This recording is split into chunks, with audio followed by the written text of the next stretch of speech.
casse tout. Macron casse les ZAD, Macron casse tout. Je vais vous donner quand même quelques informations concernant cette marche qui est récurrente déjà depuis quelques semaines. Donc cette marche où on voit de nouvelles personnes venir, d'autres qui ne sont plus là ou qui vont sur d'autres manifestations. Alors jusqu'à maintenant, cette marche du samedi, c'est une marche qui est plus ou moins improvisée, pour laquelle vous nous avez, pour certains, vu plusieurs fois, où nous lançons des appels. Je ne peux pas dire que nous sommes des organisateurs, nous lançons plutôt l'appel à ce que nous puissions, Gilets jaunes sur Alès, se rassembler ici chaque samedi pour garder, on va dire, une partie de l'espace public en visuel par rapport aux Gilets jaunes. Les personnes qui font des appels à venir le samedi engagent leurs responsabilités. Peut-être que vous le savez déjà. En cas d'accident, si quelqu'un venait se faire rouler écrasé par une voiture, c'est un exemple tout bête et très simple, lors de ces marches, les personnes qui lancent l'appel pour cette mobilisation, donc pour terminer, voilà, il faut que vous sachiez que ceux qui lancent ces appels en sont responsables s'il devait y avoir un accident. Pour information, a été déclaré en sous-préfecture. Pourquoi? Alors je fais partie des personnes qui ont déclaré, Margot également et Céline. C'est simplement pour le fait que s'il devait y arriver, se passer des incidents, quels qu'ils soient, nous avons, nous, simplement organisateurs, à expliquer à la police municipale qui nous encadre que nous demandons la dispersion et que nous ne sommes plus responsables. Chacun en assume ensuite ses actes ou la façon dont il veut protester. Chacun est libre de faire ce qu'il souhaite et chacun est libre de venir ici ou pas. Le mot d'ordre qu'on lançait au départ, c'est que ce soit une marche pacifique. Bien entendu, on souhaite qu'elle le reste.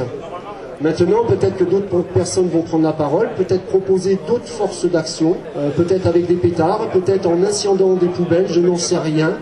Libre à chacun de faire ce qu'il souhaite. Bonjour, du coup, je vais faire assez rapide, juste pour préciser 2-3 trucs. Du coup, sur Alès, il y a une assemblée de Gilets jaunes qui se tient tous les lundis à 19h à la Bourse du Travail. C'est de là que sont parties un certain nombre d'initiatives depuis maintenant quelques temps, depuis 2 mois à peu près. Du coup, c'est une assemblée qui se retrouve de manière démocratique, où chacun a le droit à la parole, chacun peut s'exprimer au même titre que tous les autres présents. On essaye de mettre en place des actions pour continuer à développer le rapport de force, parce qu'on est conscient qu'il n'y a qu'un rapport de force qui peut faire plier le gouvernement par rapport aux exigences de justice sociale et de pouvoir de décider. C'est les 2 mots d'ordre qu'on s'est donnés collectivement pour l'instant.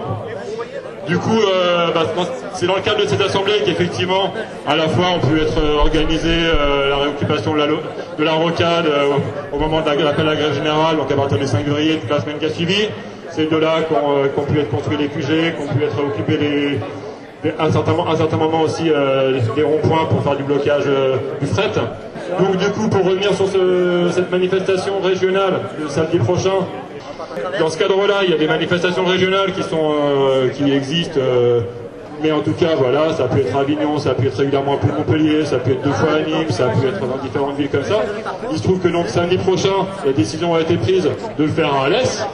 Du coup, évidemment que l'Assemblée d'Alès est même demandée, avant que ce soit décidé, qu'il y ait une date qui se passe aussi à Alès, dans l'idée de faire tourner d'une ville à l'autre, pour faire beaucoup de monde, faire une manifestation qui soit plus offensive. C'est pas pour opposer les modes. Moi, je pense que c'est bien qu'il y ait du monde partout et qu'il y ait différents modes qui se complètent. Mais je pense que ce qu'on a tous réunis depuis le 17 novembre, c'est qu'effectivement, c'est pas le symbolique qui fera avancer nos revendications, c'est le rapport de force. Du coup, c'est dans la continuité de ça, c'est effectivement de dépasser le simple marche symbolique, sans vouloir dénigrer cette chose-là, mais en tout cas pour avoir aussi des moments où on pose un peu, on tape du poing sur la table, quoi, et on dit maintenant ça suffit. Du coup, c'est dans cette perspective-là que s'organise la manif du 2. Le rendez-vous donc est à 14h au cratère, sur le parvis du cratère, et tout le monde est bienvenu, évidemment, pour participer.